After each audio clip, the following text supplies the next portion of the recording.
found. This is the Rum Runner, and it's the 11.5. And what makes the difference in length, I believe there's a longer model or a shorter model, I can't remember which, is this section, which is the center section. As you can see, it comes apart in 3 parts. They're bulky-ish, but if you don't have a vehicle with roof racks or a truck bed, and you have a way to stack these like in a hatchback or something like that, or they actually fit in a back seat. 2 of them do. The other one you're gonna have to figure out what to do with it. It can work. It's an interesting boat. I've actually, or stand-up paddleboard. It's really more like a kayak than anything. It's made by .65, which they're really more known for their modular kayaks. And this, they took the same idea, made it into a modular paddleboard. But unlike, let's say, the Easy Eddy, which I'd love to find one of those, but I haven't seen any of those cheap yet.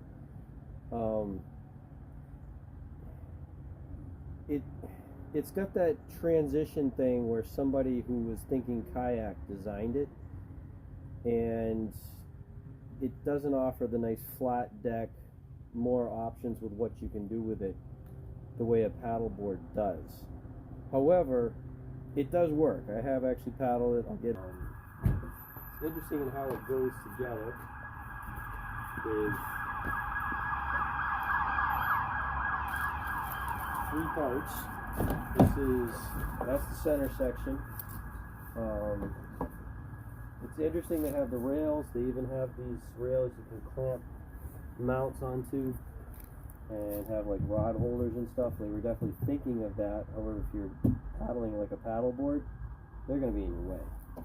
Bottom of it has a rather kayak type of shape, and then the way it hooks together is with these hook things. I was actually rather disappointed, being somebody who likes to play with stuff that way, that I couldn't actually stick the bow and stern together because of the way it's designed.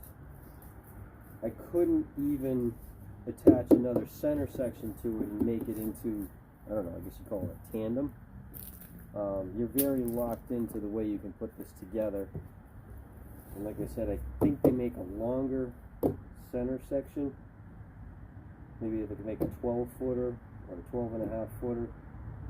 But it works the way it is. It's very stable with this kind of sponson kind of shape to the bottom of the hull, because this is the part you'll be standing on.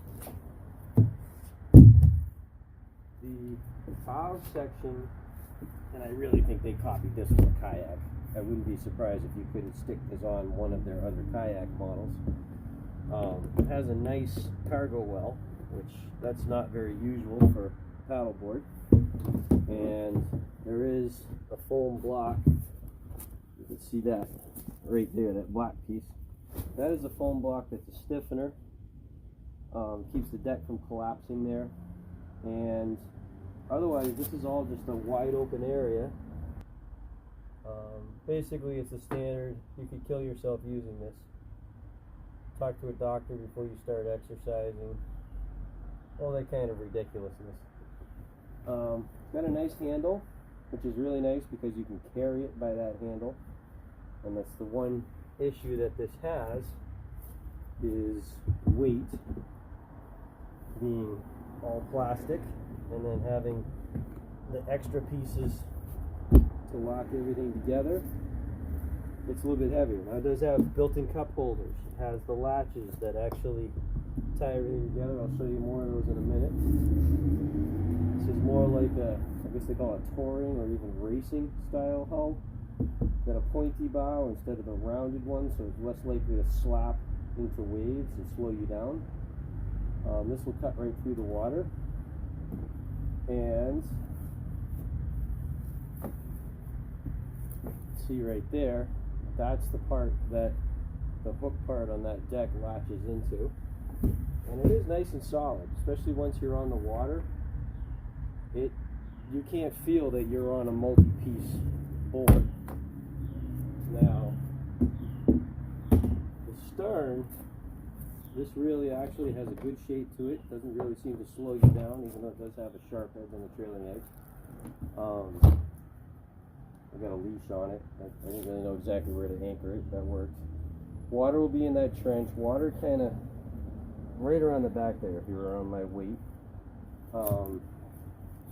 Once again, another good handle, carrying a stern.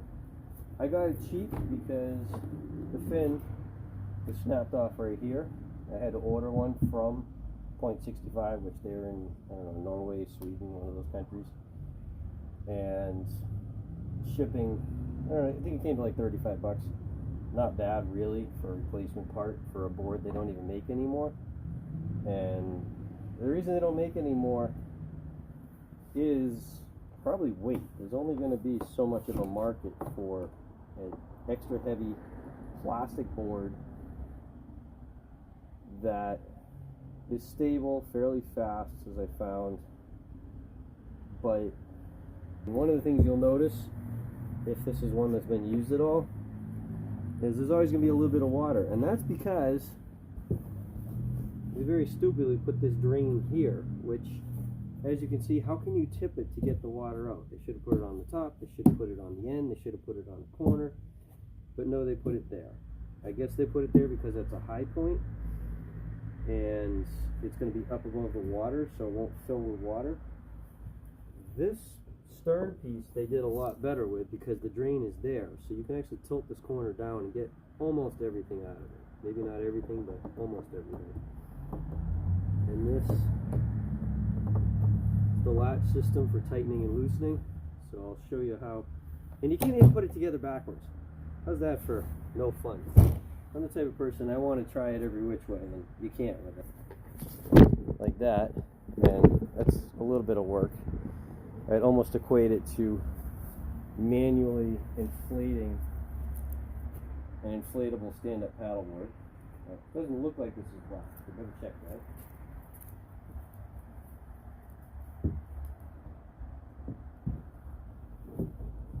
It is. Okay, so what you know about boats is any gaps like this, that's a little bit of drag, but I don't know that it really causes anything horrible about it, but I'm kind of surprised it's not a tighter setup there. But the three of these together, the thing you're going to find is, okay, there is a way to lift it. Let me show that.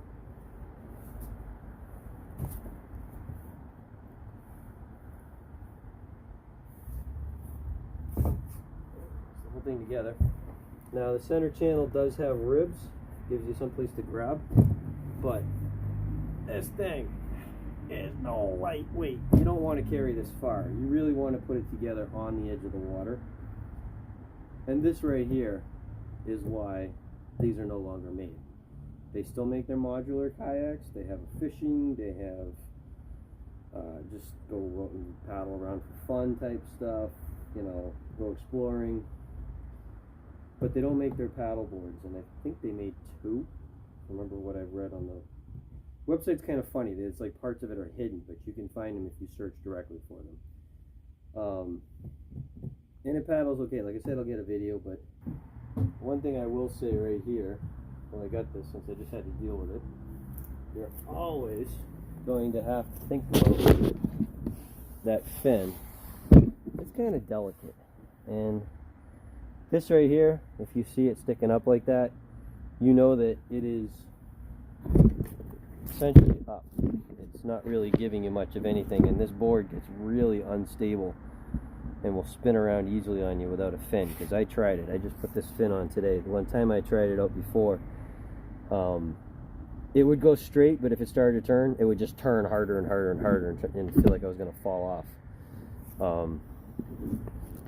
That's how you can tell it's completely up. Now they do give you a hole right there in it, so I'm trying to figure out how to put a bungee cord or a strap or something in there. Maybe give me a way to lock it, because I don't know, there doesn't seem to be much resistance to this going up and down, and that seems to be extremely down. This right here, let's say I'm paddling and I reach back with my paddle and my foot and I just push that till it's flush. that's how much it goes out.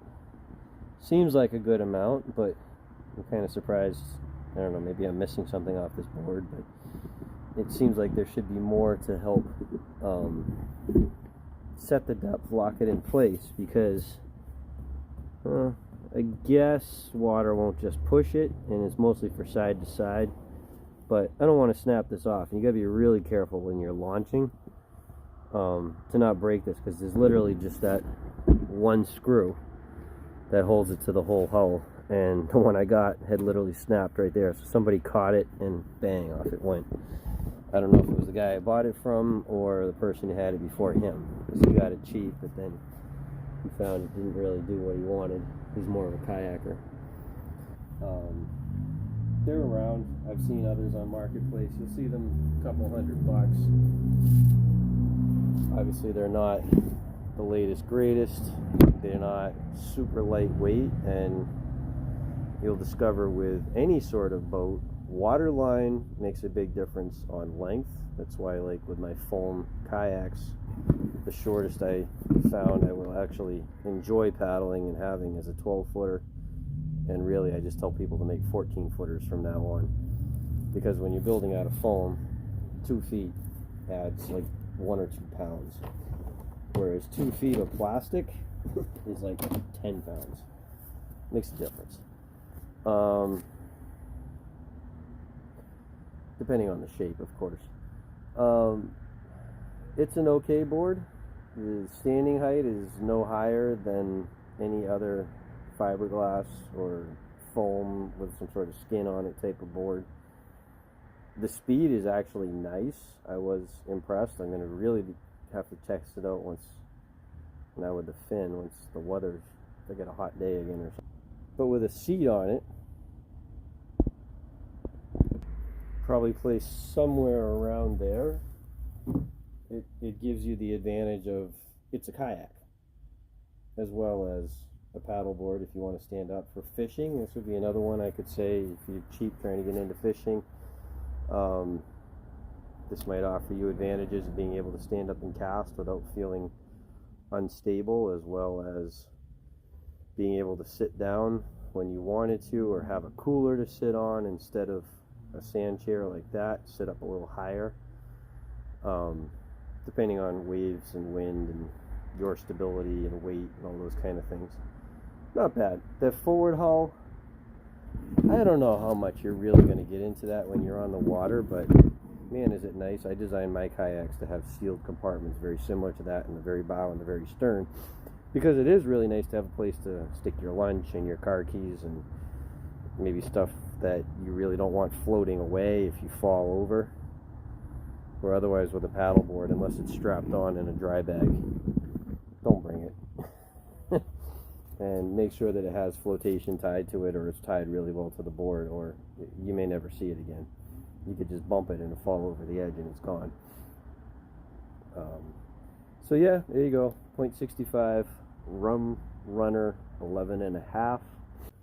Now this right here completely defies the logic of why this was designed, what it's meant to be used for, but I had to try it, and I would hate to carry this around this way. Now this is a truck. I would throw this in the bed in pieces, unless I had like a pile of these I had to take. But as you can see, those latches, you want to talk about strength, they're not coming apart unless, I don't know, I'm trying to park my truck on top of this or something, is what it would take for those latches to come apart. I just wanted to prove the strength. It's wicked heavy. I'm guessing this is pushing 60 pounds. I'm gonna have to weigh it and find out. But it could be used this way, but it defeats the whole purpose of it being modular, and I would never do it. But maybe if I had a stack of them, it's one way you could carry it. But just an idea of how strong those latches are. So just to get an idea of it put together overall. Now for stability, having those sponson kind of things on the edges people really think with kayak design that something like that adds stability. Now it does more than if it just V'd right up to the edge. If that V hull went all the way out to the edge, yeah, definitely. But a flat bottom will do the same thing and not cause as much drag. So really what those help with is keeping the bottom from oil canning and collapsing in. That's something you have to worry about with a plastic boat. Yes. Okay.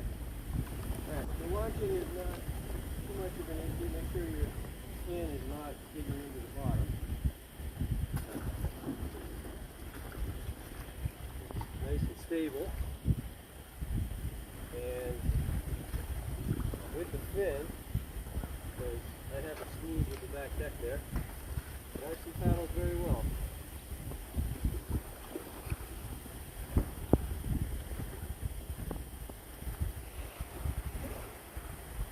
It's a kayak hull. For all that, it's a stand-up paddleboard. It would work very nicely with a folding seat to make it a kayak with a double paddle. It's heavy, but it comes in pieces. And if you don't have a better way to store it or transport it, it's really good. .65 knows what they're doing. And maybe the Easy Yeti's better, but I haven't seen any of those cheap. They're like $1,200 new. I would not be buying one of them. This was in the same range as all the rest that I've looked at. And works very well. It's nice and stable. Pointed bow cuts through waves. We actually had some pretty good wind coming out here. And there were times I felt like I wasn't moving. But this never slaps because of the way the bow is pointed. With a clipper bow like that. Works very well. And the fin, even going through lily pads, didn't kick up. So that works awesome. Okay, you can stop. So as you can see, just standing here with my feet, I got water in that trench, and that joint in the hull has water over it the whole way back. I don't know what they consider the weight rating on this, but I'm about 200 pounds, and I'd be pushing it. And if I started putting cargo in there, it would be wet. Obviously with the raised up sides, it's not going to sink, but don't expect a dry ride if you're 200 pounds or close. So in comparison to the .65 kayaks, here's one of my sawfish foam kayaks with my wife paddling, and I believe each section of this kayak, which there are 3, weighs as much as that kayak, and that's about 25 pounds. So as you can see, that's why moving this thing completely assembled is going to be a challenge.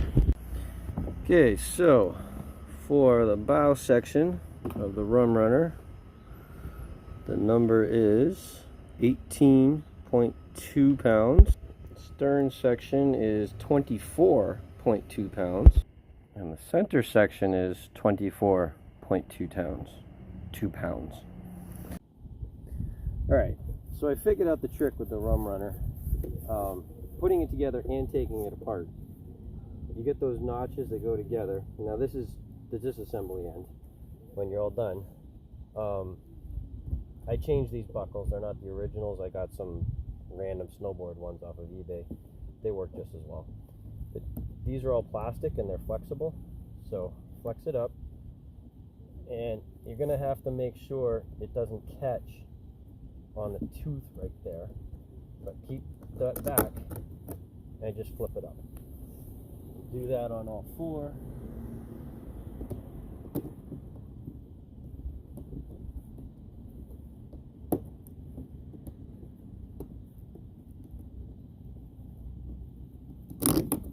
Which could be easier, but it's a whole lot easier than any of the other wrestling I've done with it.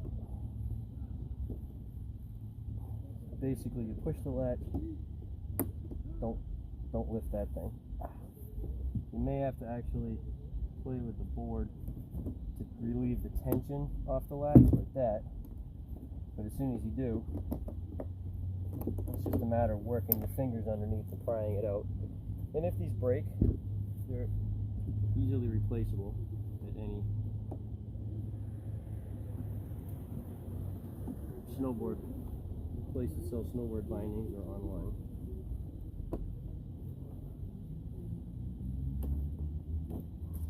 So lift up, finger underneath, pull out, then the board comes apart basically by simply lifting the middle like that.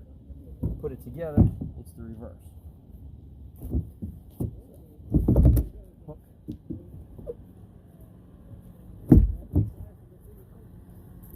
Your bow and stern together. To the middle.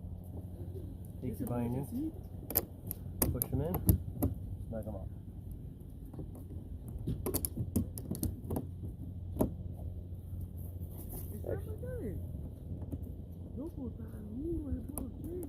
Actually works very well.